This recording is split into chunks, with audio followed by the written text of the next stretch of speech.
E o Belial falou que boa noite, nosso amigo. Peguei a referência, tá? Você disse que a ideia de demônios é fruto do contato com diferentes culturas. Mas há algo sobre entidades malignas presentes no início das religiões mesopotâmicas, em especial hebraicas?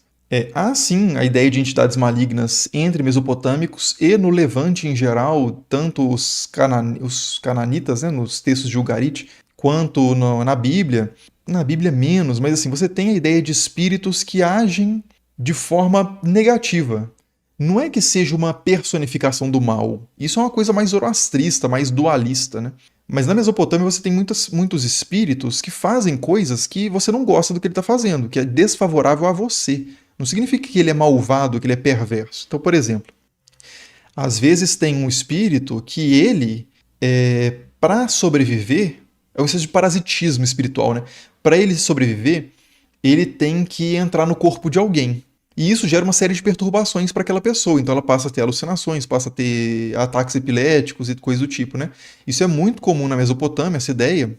E você tem um vídeo aqui no canal que eu falo especificamente sobre isso. Chama Medicina e Magia na Mesopotâmia Antiga.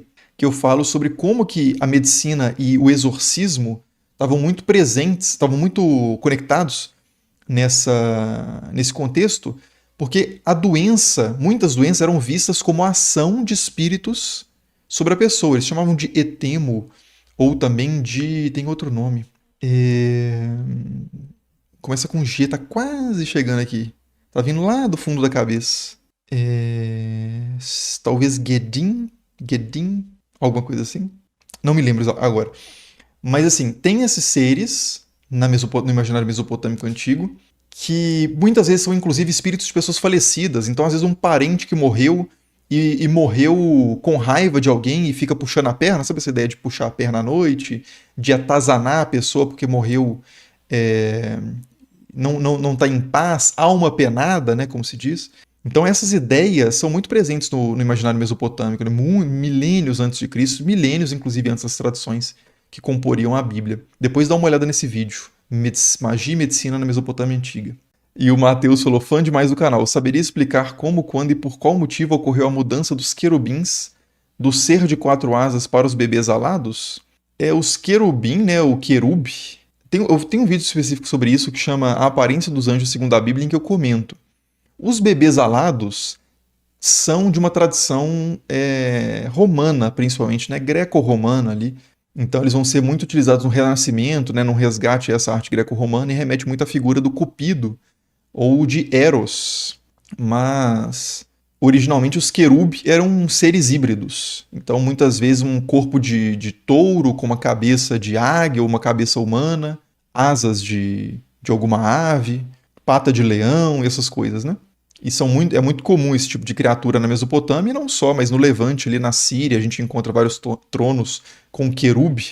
O querubim é o plural da palavra querub, né? Por isso que querubins, mas é o correto no português mesmo, querubins, né?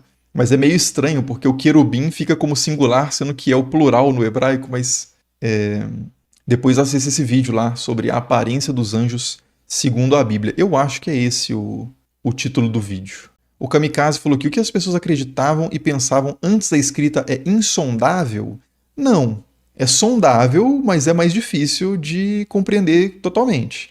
Porque a gente tem evidências arqueológicas, a gente tem objetos de povos que viveram sem escrita.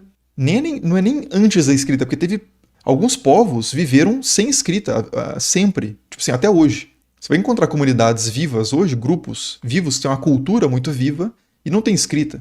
Dá pra saber o que esses caras pensam? Bom, se eles estiverem vivos, hoje é mais fácil, você pergunta pra eles. Se eles estiverem mortos, você pode analisar os objetos. Se eles têm coisas que parecem altares, e você faz uma escavação e descobre ossadas de carneiros, ali perto, muitos ossos de carneiros, você pode imaginar que aquela pedra, perto de uma enorme coleção de ossos de carneiros, provavelmente os caras sacrificavam carneiros naquele altar. Então você já começa a pensar num funcionamento religioso daquela sociedade. Então, arqueologicamente, dá para saber bastante coisa a partir da cultura material, se eles têm, que instrumentos eles têm, ferramentas, se eles têm agulhas, você sabe que eles costuravam e coisa do tipo. Então, arqueologicamente, dá para saber bastante coisa, mas se você tem textos escritos, ajuda bastante, né?